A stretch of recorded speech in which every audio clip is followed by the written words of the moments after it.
Welcome to Newsmakers. I'm Steve Kaufman, editor of the Jackson Sun. Today I'm joined by Marty Marbury of the State Department of Tourist Development. Welcome, Marty. Thanks for being here. You. And Lori Nunnery of the Jackson Convention and Visitors Bureau. Among other things, they're going to talk to us today about a new tourism trail that's come to West Tennessee. Well, thank you both for being here. Thank you. It's a pleasure. Marty, in December, your department unveiled the Walking Tall Trail. Absolutely. This isn't a trail for walking on necessarily. It's a long trail that you would drive on and stop and see things. Tell us a little bit about the trail, kind of the broad view. It is a 360-mile driving trail. There are parts you can walk, but for the most part, it's a driving trail that starts in Memphis and loops through southwest Tennessee, incorporating Fayette County. I think there's 8 counties total, Madison being one of those. Something in the neighborhood of 190 some sites, I believe, along the way. 196 sites along the way. Now, I obviously we can't talk about all 196, but talk about some of the maybe some of the more well-known spots and maybe some of the lesser-known spots. Sure. There are probably some of the most unique stops. Some of the better-known stops, of course, would be Graceland, the National Civil Rights Museum, both located in Memphis. Some of the lesser-known stops may be some of the cemeteries and museums that are located in the counties. Shiloh, of course, is one of the better-known stops. You know, we all know about Jack's Creek Barbecue around here, but visitors coming in through this area wouldn't be as familiar, so that's one of our lesser-known stops. Lori, we have some sites in Jackson on the list as well. What are some of those? We have some numerous sites in Jackson, anything from the Rockabilly Hall of Fame to Green Frog Coffee Company, to Miss Ollie's and the story that it shares with our community. So they're all different off the beaten path stops that you just normally wouldn't know of if you were traveling through our area. So you hit something interesting there. It's not just what we might think of as normal historical sites, restaurants and things like that. How do you go about picking those places? You know what, we just went through and we asked each county, whether it was their CVB or whether it was their Chamber of Commerce, to help us as we put this trail together. And they gave us some of the sites, and we started driving around. I've driven the trail, and unfortunately, but yet fortunately, I've eaten at most of the places. I've visited most of the attractions, and just as you drive it, it's so interesting how this unfolds to. I've lived here most of my life in West Tennessee, but some of these things were brand new to me. So it's an exciting adventure to get out on the trail. Of course, the Walking Tall refers to Buford Pusser, the famous sheriff lawman from down the southern part of the state, but it's not just about him. No. We absolutely took the name Walking Tall from Sheriff Buford Pusser in Adamsville, one of the sites along the way. But it is sort of synonymous or representative of all of the legendary icons that are on this trail, from Elvis to Casey Jones to Herb Parsons, to the fact that Queen, who was Alex Haley's grandmother, is buried in the cemetery in Savannah and is on this trail. So it's just kind of encapsulates all of the legendary icons and the legendary stops along the trail. How does something like this come together? Was this in the planning stages? I'm assuming this wasn't just something that happened in a month or two.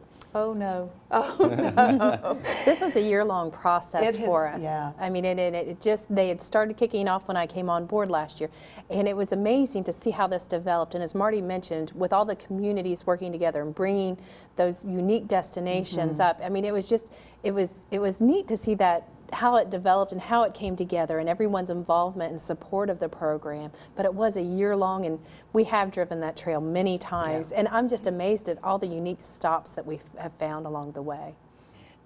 It also it developed. This is one of 16 trails that the state is launching. Has launched. This was the 5th, and we are hoping that through this trail process, not only will guest, tourist, Tennesseans, locals travel the trail, but it was an opportunity for counties to work together as opposed to, oops, we don't want the visitor to go any further than our county line. This was an opportunity to say, you know what, not only do we have this here, we want to keep you in Southwest Tennessee, and here's some more things for you to see and do. What I hear you saying is a lot like what I've heard folks in the economic development realm talk about a lot recently, that in West Tennessee we need to do a better job of cooperating. Too much it's been looking at it from a Jackson perspective or a Brownsville perspective or a Savannah perspective. Absolutely. That we need to get in our minds that's what's good as Brownsville is good for Jackson, what's good for Jackson is good for McNairy County. You bet. The more fun and interesting things that we have for a visitor to do, the longer they're going to stay. The longer they stay, they're going to spend money. So it is good for us to work together to keep the visitors here as long as we can. What's the thought on actually drawing people to this trail? It's 360 miles, obviously not something you're going to do in a day. Is it the hope that someone would take a vacation and do this whole thing, or maybe hunt and peck a little bit at a time, or some of both? A little of both. And as we've seen, probably more so in the last couple of years, people are traveling more regionally. Budgets are tight. The long week, 2-week off vacation is not possible for a lot of people, but they are still going to travel.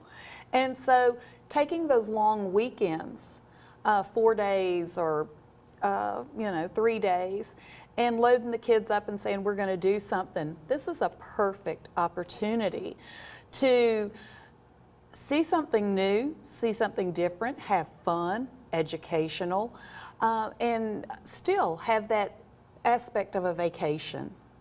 I'm going to guess it's be something that will be fairly inexpensive as well. It may have some admission fees along the way, but from the things I hear you mentioning, probably not a real high fee. You bet, you bet. Some of the things are free.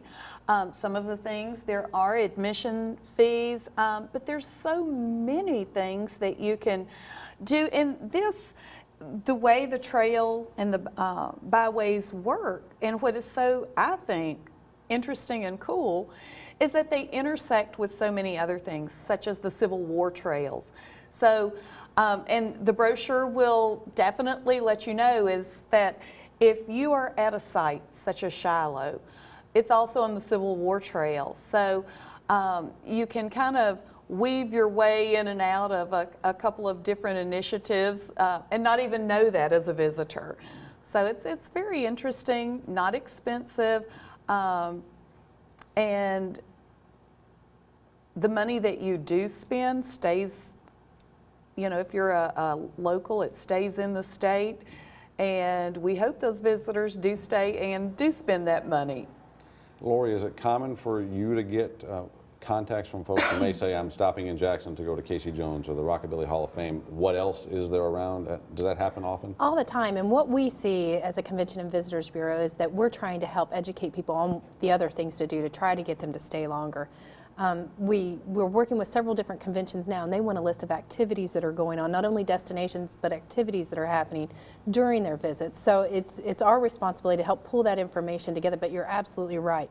It's all about how many different and unique things they can do that's unique to this area that they're not going to find somewhere else. What's the marketing strategy for something like this? Is it something that's marketed primarily in the state, within the region, or do you go outside of Tennessee? A little of both. We are definitely utilizing the welcome centers and our welcome center staffs as they intercept that visitor coming through to promote each of the trails. We are also encouraging our partners, the committees that have put together and have worked on the trails, to utilize the co-op programs with some of the different magazines such as Southern Living.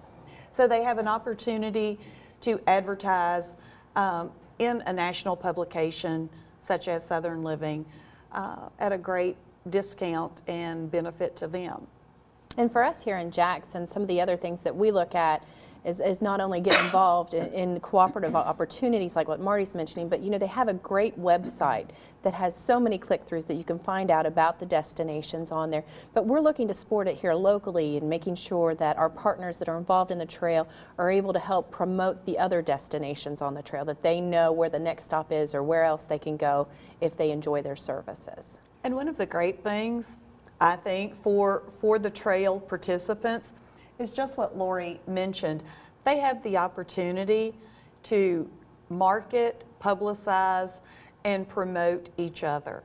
So what better mode of advertising and marketing? You can advertise sometimes until the cows come home, but if that shopkeeper or that attraction tells you, you know what, you can't miss the next stop, that holds so much more weight sometimes.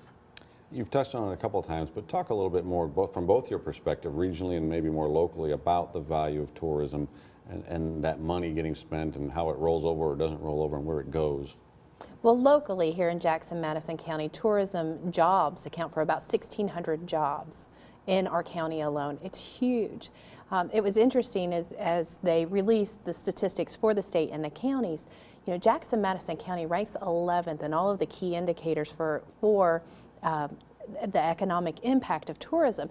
That's saying something about what's happening here in Jackson. We are positioned so well being on Interstate 40 and Highway 45, being halfway between Memphis's Beale Street and Nashville's Music Row. I mean, we've got so many things going for us here. I think we're just on the cusp of what could be so great for our future in Jackson, Madison County. Also here locally, it does generate about $156 million on an annual basis. So you're talking 1,600 jobs, $156 million. It's making a difference here. And how about on a regional level? Do you have any studies that have shown that kind of value to tourism and how it does impact the economy? Absolutely, absolutely. Tourism is second only to agriculture in the state of Tennessee as far as being an economic driver.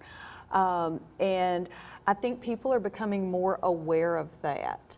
And Lori, talking about you guys in Madison County, Jackson being perfectly situated between Memphis and Nashville, she's exactly right. The economic impact that just one group coming through, when you look at that, when you study that, it does make it more clear how important these visitors, these groups are. Dr. Steve Morris from the University of Tennessee in Knoxville helps us with a study each year that does show the economic impact of tourism by county. And that's available on our website. Anyone can go and see that information, and that's tnvacation.com. But that research has just shown us each year how these counties have grown based on the tourist activity.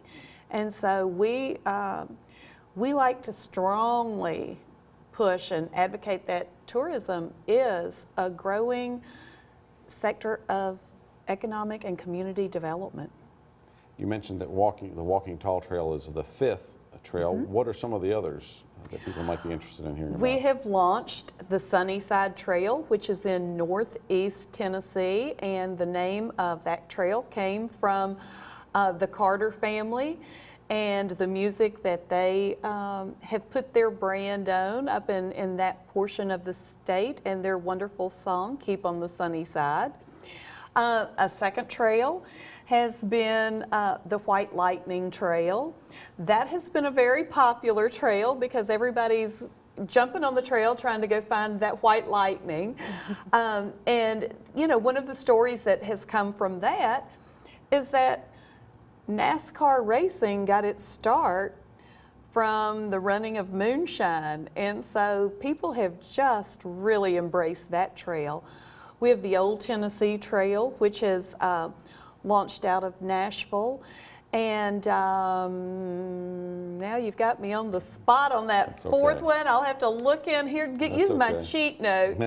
But the other trail launched out of Nashville as well, and we're just thrilled with this trail and the attention that it's gotten already. People are calling and wanting information about this specific trail, so that's a good indicator. I was going to ask you how you measure the success of something like this. It's probably kind of hard to count attendance when they might come in and out of the trail and might go to one or two things. How do you measure that maybe with some of these other trails that have been up? Well, I think one of the measures of success are when folks like you ask us to come on the show to talk about it. That means, you've heard about it, you've learned about it, and you felt that there was value in this particular trail. Another way is when we do hear back from folks that have been on the trail. Of course, there's absolutely no way we can count heads or have a clicker, but people will call. Believe me, they'll call, they'll let us know if they love it or if they don't, or if we need to add something that we've missed, they will definitely call and let us know. So those are good indicators of the success of the program. Lori, what indicators do you see locally in terms of places to know whether they're being successful or being successful in getting people there?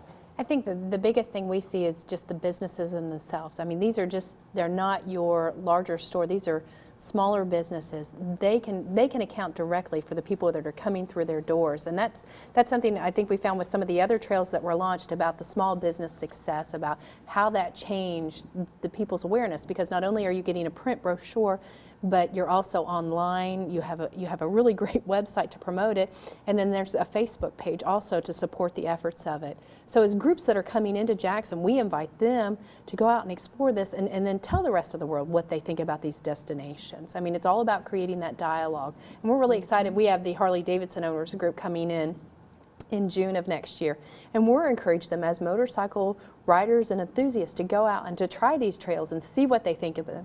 And through their feedback, we hope to improve the trail. Has this concept of the trail, so to speak, not a hiking trail, been around a long time? I think that there have been. Other states have done similar programs. Kentucky has the Bourbon Trail, there's the Blues Trail, and I think that we're kind of taking a cue from scenic byways. And in some of our trails, another West Tennessee that we are going to trail that we're going to launch, the Great Mississippi River, or the Great River Road Trail, that's a national scenic byway.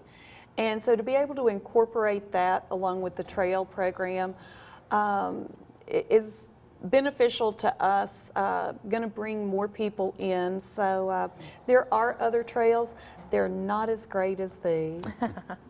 What's it take financially to pull something like this off? Obviously, you don't have the major capital expense of building a venue. They're already there.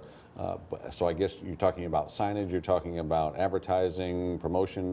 What's it take to make all that happen? Well, it takes a great deal to pull this together because, as you can see, once you look through the brochures, these are large brochures. They're not, to put 196 sites along the way, they're not small pieces. And we were very fortunate. TDOT partnered with us, and they are doing most of the signage along. We had a grant from them, and it has just been a wonderful partnership because, of course, they're thrilled to see people getting on the back roads and exploring. So there is a huge financial investment, but well worth. Is it something where the people who are participating are chipping into this as almost as a dues kind of thing, or how does that happen? No, absolutely not. Again, the TDOT grant, and then each of the committees, so to speak, that worked on this, they also received a grant that they had to match, and that's how we got it all put together. That, along with the department, we worked to get the brochures done, so part of our budget this year was dedicated to that.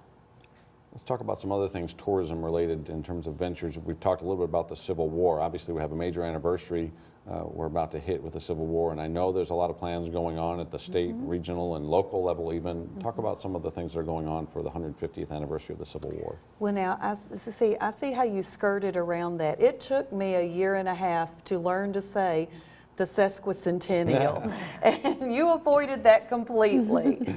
But the sesquicentennial, we had a major kickoff in Nashville, November the 12th. And so the events have already started. They will run through 2015 because that is the time that Tennessee was involved within the Civil War. There are, I can't even begin to talk about all of the activities that are statewide. Again, you can go to our website, tnvacation.com.